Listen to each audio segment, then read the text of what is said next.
Welcome to our channel. Hi friends, সবাই কেমন আছো? আজ আমি আবার এসে গেছি তোমাদের মাঝে মিক্স ফ্রুট জুস নিয়ে। প্রথমেই আমি এখানে চিয়া সিডস নিয়ে নিয়েছি 1 টিস্পুন মতো, আর একই পরিমাণে আমি গোঁদ কাটারি নিয়েছি। দেখো একটা পাত্রে এগুলোকে আমি ফ্রেশ পানি দিয়ে 1 ঘন্টার জন্য ভিজতে দেব। এগুলো যখন ফুলে উঠবে তখন আমি এগুলোকে দেখো আমার এগুলো সব ফুলে গেছে।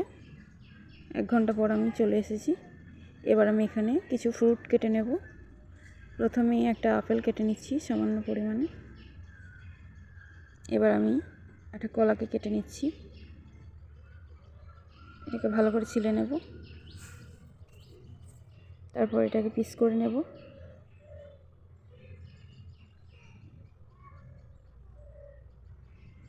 এইভাবে মিক্স ফ্রুট জুসটা খেয়ে দেখবে, অনেক টেস্টি লাগে। এবার আমি এখানে সামান্য পরিমাণে খেজুর নিয়েছি, ওগুলোকেও কেটে নিচ্ছি। দেখো, আর তোমাদেরকে কিছু কথা বলে নিই, যারা আমার চ্যানেলে নতুন আছো তারা অবশ্যই আমার চ্যানেলটিকে সাবস্ক্রাইব করে পাশে থাকা বেল আইকনটা প্রেস করে দেবে, যাতে করে সবার আগে তোমাদের কাছে আমার ভিডিও নোটিফিকেশনগুলো পৌঁছে যায়। আর যারা আমার সাবস্ক্রাইবার আছো তাদেরকে অসংখ্য ধন্যবাদ। আর যারা আমার ভিডিওটা ফেসবুক থেকে দেখছো তারা অবশ্যই আমার পেজটাকে ফলো করে নেবে। এবার একটা আলাদা পাত্রে আমি দেখো চিয়া সিডস আর গোঁদ কাটারিগুলোকে একসঙ্গে আমি নিয়ে নিয়েছি, ওগুলো আমার ফুলে গেছে। এবার আমি একটা সিরাপ দিয়ে দিচ্ছি জুসের। এটা যে কোনো অনলাইন শপে তোমরা অর্ডার করতে পারো। এবার আমি এখানে 10 থেকে 12 চামচ মতো সুগার অ্যাড করে দিচ্ছি। এবার প্রথমে আপেলটা দিয়ে দিলাম। আপেলটা দেওয়ার পর এখানে আমি কলাগুলোকে দিয়ে দিচ্ছি, বেদানাগুলোকে দেব, আর খেজুরটাকে দিয়ে দিলাম।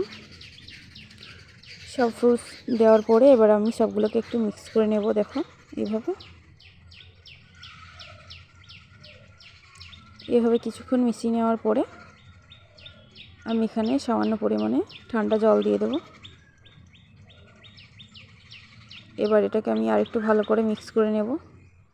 দেখো ঠিক এইভাবে,